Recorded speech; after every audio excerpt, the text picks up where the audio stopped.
I'm not giving up. I'm not giving up, no, not yet. Even when I'm down on my last breath. Even when they say there's nothing left. So don't give up on me.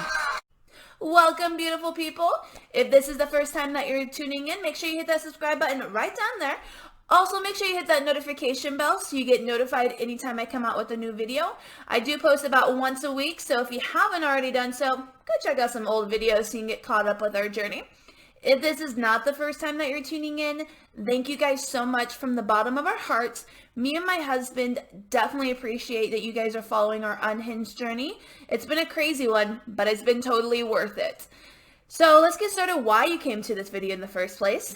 In today's video will be our first fertility specialist appointment. So we'll talk about how it went, how I'm feeling after. There'll be some pictures and videos included as well, and how I'm just feeling about trying to conceive overall. So the first thing that we're going to talk about is how the appointment went.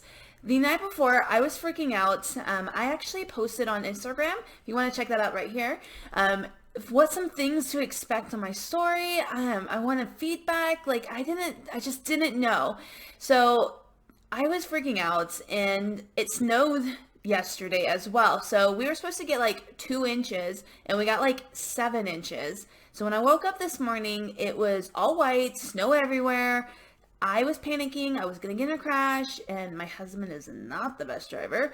So when we got into the car, I was very nervous, but once we got there, it was actually really good. So it's like any other doctor appointment in the very beginning. You get in there, my appointment was at 8 o'clock, and they had you do some paperwork, but within like 1 minute, they already had me back. So at like 8:01, they had me back into the appointment, and now I did arrive like 15 minutes early, but we took our time like walking in, so it was probably a little bit sooner.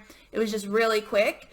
They immediately bring you back in to see the fertility specialist. A lot different than what you're expecting with your OBGYN, where you do the nurse, you do all this, and then your doctor's in there for like 2 minutes if you're lucky.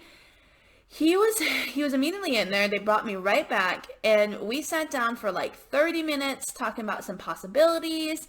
He got some medical history from me based off of like what I've experienced with my OBGYN, things like that. And he was so cool. He was upfront, what his approach was, and I honestly didn't have to even ask him questions. He was so forthcoming that he gave me all this information. After about 30 minutes, what he actually wanted to do was an ultrasound. I was pretty prepared anyway, so I made sure I like prepped myself to get this ultrasound. And before we went back there, he explained like what he's going to be looking for through a diagram. Like he had this cool looking vagina diagram. He was explaining it to me and my husband, and it was the first time I really felt like I knew what he was talking about. My husband was on the same page, so I really enjoyed him. So when he brought us back to the ultrasound, I was expecting like to sit and like lay back and not really hear anything. He explained everything. So here, so that's a follicle, that's a follicle. This is a bigger cyst, follicle. Okay. So you see these little black circles. Yeah. Those are the follicles. So I'm going to start out to the right, and then we'll just count. 1, 2, 3, 4, 5, 6, 7, 8, 9, 10, 11. Where are you seeing these? It was like probably 12 or 13. So your ovary counts as polycystic. Okay. It's not real high counts, but it's a high count. Good or bad? No, that's a good thing. The cyst is a problem, so, Yeah. but I think a lot of times a birth control pill may help take care of it. Okay. It's hard for me to tell.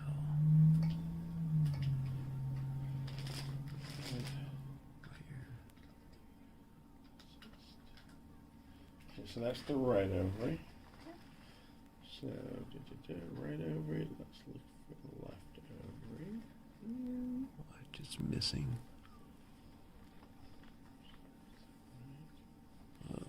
You feel this? Yes, there's something inside me. Of course I feel this, babe.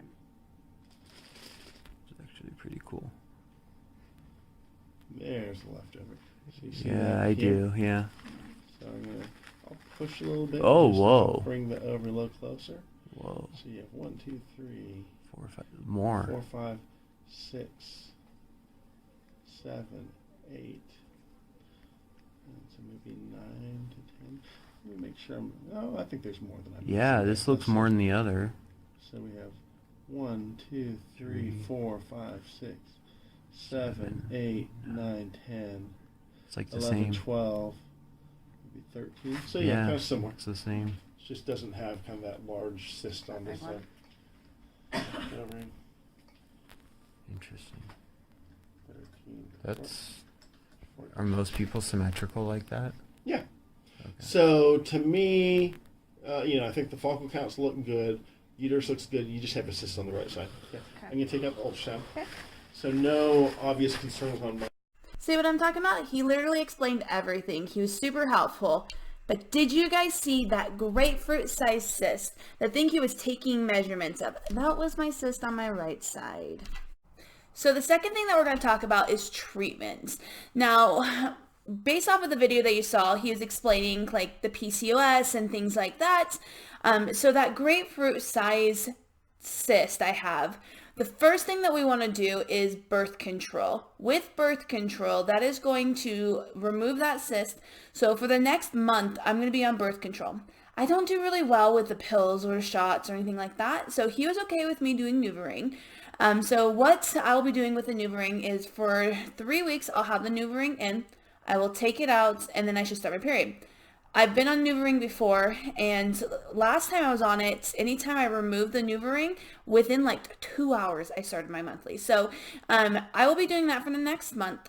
When I start my cycle day 1, or my first day of my menstrual cycle, I am to contact them, and what they're going to be doing is putting me on letrozole, or another word is Femara.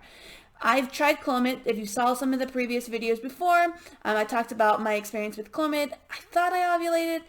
Honestly, looking back at it now, I probably didn't ovulate.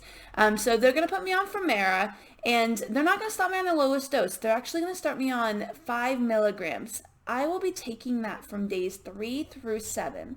Now, what I'll be doing after day 7, I will contact them. They'll prescribe me an ultrasound on day 10. So I'll go on day 10 to see how I am doing with the letrozole or Femara. If I am close to ovulating, perfect. They're going to send me home. I will also be doing what we call an HSG. So an HSG is where they test to see if you have any blockages with your fallopian tubes. So they'll be putting, I think it's iodine, through your fallopian tubes. While they're doing that, they're going to be taking little x-rays to see if there's any blockages. So if I don't, great. They want to see if the egg can get through. So, the sperm can get through to hit that egg. I'm going to insert a little clip of him explaining everything. It's a little bit long a clip, but he is going to explain a whole entire treatment. Instead of me going through a huge in-depth about it, I just want to give you a little bit of touch of how it's going to go. But here's the video right now, and he will explain everything. So normally, in someone who has regular cycles, the pituitary gland sits at the base of the brain. It produces FSH, LH. These two hormones act in conjunction on the follicles in your ovary. Okay. The microscopic follicles we can't see aren't that responsive to these hormones. But those fluid-filled follicles I was counting, those are responsive. Normally what will happen is you'll have a subset of these fluid-filled follicles step forward each month. Okay. And in response to your pituitary hormones, in someone who has regular cycles, one of them will get bigger, bigger, bigger, bigger. That's your dominant follicle. That's the follicle you're going to ovulate from. Okay. As that dominant follicle emerges, it produces more and more estrogen. And that does a couple things. Estrogen will thicken the lining of your uterus, so it's making a nice nutrient-rich home for a pregnancy to implant into. Okay. Estrogen also sends a negative feedback signal to your brain. So the way I think about it is, as that follicle is getting bigger, it's kind of telling the brain, you've got the egg you're going to ovulate from. You don't need to push the other follicles as much. Okay. So that's kind of the way the system works. So what Clomid or letrozole do is they block estrogen action in one way or another, Okay. you take away that negative feedback, and that tricks the Makes pituitary sense. into producing more FSH and LH. Makes sense. So if there's a little bit of intrinsic resistance to the ovary, if you push a little harder, maybe you can get a woman to ovulate regularly again. Okay. Does that make sense? Makes sense, yeah. So Clomid is an estrogen blocker. Okay. We're going to switch to letrozole.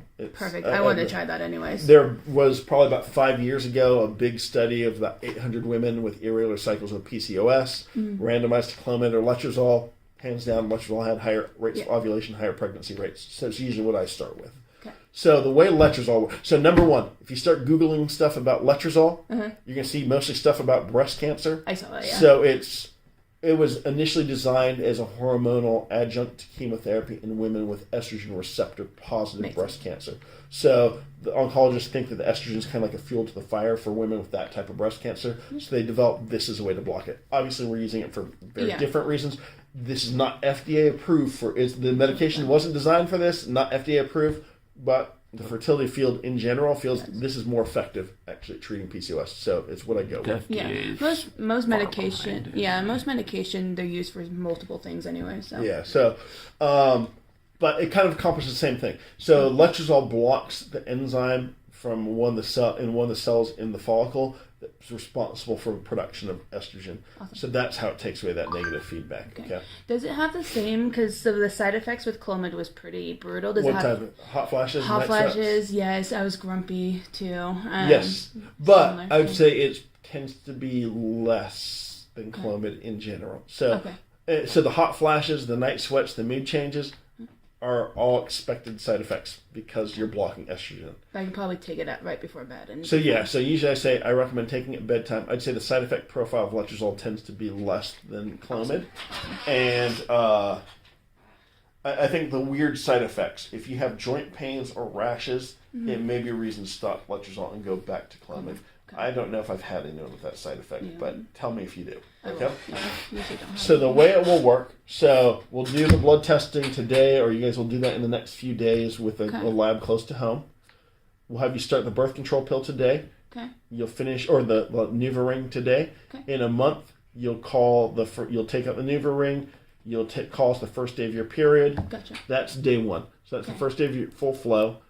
If day one falls over the weekend, call the following Monday. Okay. And then day 3 through 7, we'll have you do 2 tablets of letrozole a night for 5 nights. And you'll come in for day 10 ultrasound. And if it doesn't look like you're ready to ovulate, we'll do a hysterosalpingogram that same day to look at your fallopian tubes. Okay. And basically the way I do it is I do a step-up protocol with the letrozole. So I'm not going to do like a month of letrozole. Oh, it didn't work. Okay, let's go back, wait another month, and then bump up the dose. So what I'm going to do is you'll do the letrozole. You'll come back day 10 to 12. We'll do an ultrasound. Based on ultrasound, I'll have an idea, did it work or not. Okay. I'll look at the follicles. If you have a lead follicle, the one thing that might change things is if day 1 you still have that cyst, we may go for the hysterosalpingogram, but maybe I won't start the meds.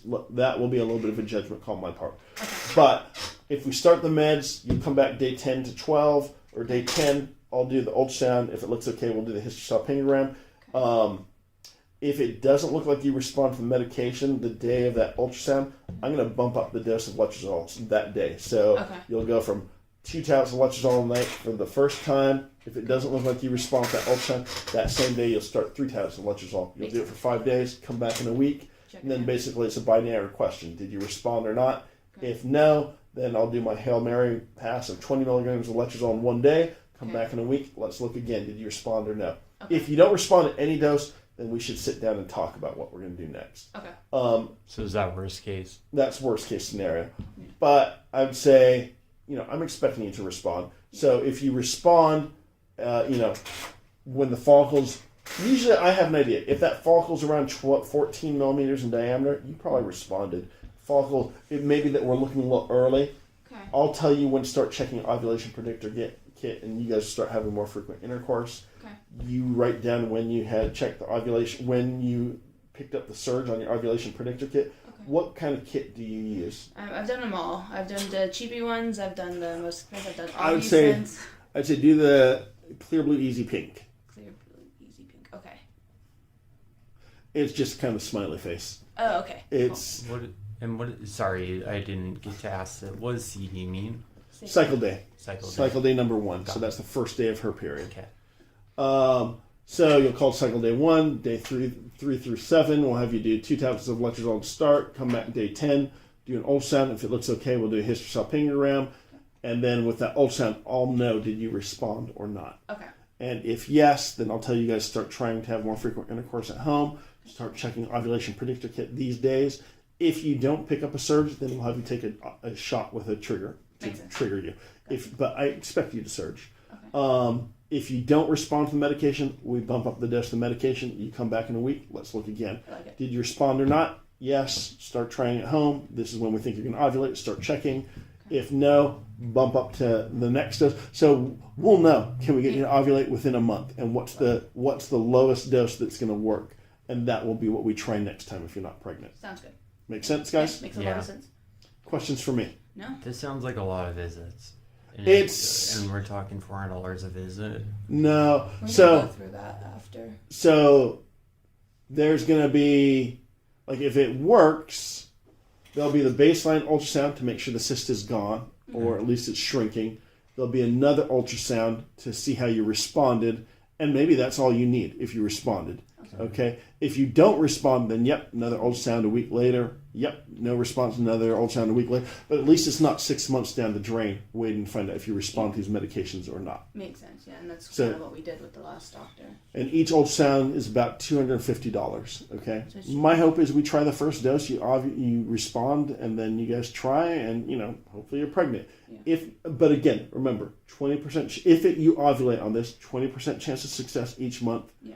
If you aren't, so that means it could work 80% of the time you're not pregnant, not a reason to give up. Yeah, but it's a better chance than we have now because we're not really ovulating. Yeah, so. You're not ovulating, you're not going to get pregnant. Yeah. I would say it's something to try at least 3 tries, up to 6 tries. Usually after 6 tries, if you haven't gotten pregnant, you're probably not going to get pregnant this way. Good. That would be a time to think about IVF. Again, it's your lives. I'm not going to force you guys into anything. Okay. But I'd tell you, this may be the time to think about 6 it. 6 is a lot. Yeah. Okay. All this makes sense, guys? Makes sense, yeah. Questions for me? Nope. No. Awesome. The Nuva ring. So overall, I am pretty hopeful after that appointment. It was a lot of information. I am confident that we're going to be able to conceive soon. Like right after I got out of my appointment, I called my mom, and my mom doesn't have any grandkids, and it's just me and my brother. We have younger siblings, but it's just me and my brother for my mom. And I hate that I tell her sometimes because it lets her down, but she was so excited. She was confident that we're going to be able to conceive, and she was excited to know about it. So it was a really good feeling. But overall with trying to conceive, this is how I feel. Just so exhausted. All joking aside, guys, overall this appointment cost me a total of $162.50. It originally is $325, but we only paid half for it today because the other half will bill it to the insurance when my husband's kick in. If not, I'm going to be paying $325. I am going to be keeping track of how much I spend so I can do a video of my total cost of trying to conceive. But I want to wrap up this video. This video was very long. I want to thank you guys so much for following along in our Unhinged journey. Make sure you guys check out next video when I post it. I post weekly. But thank you guys so much. I will see you soon. And I love all of you so much. And see you later until next time.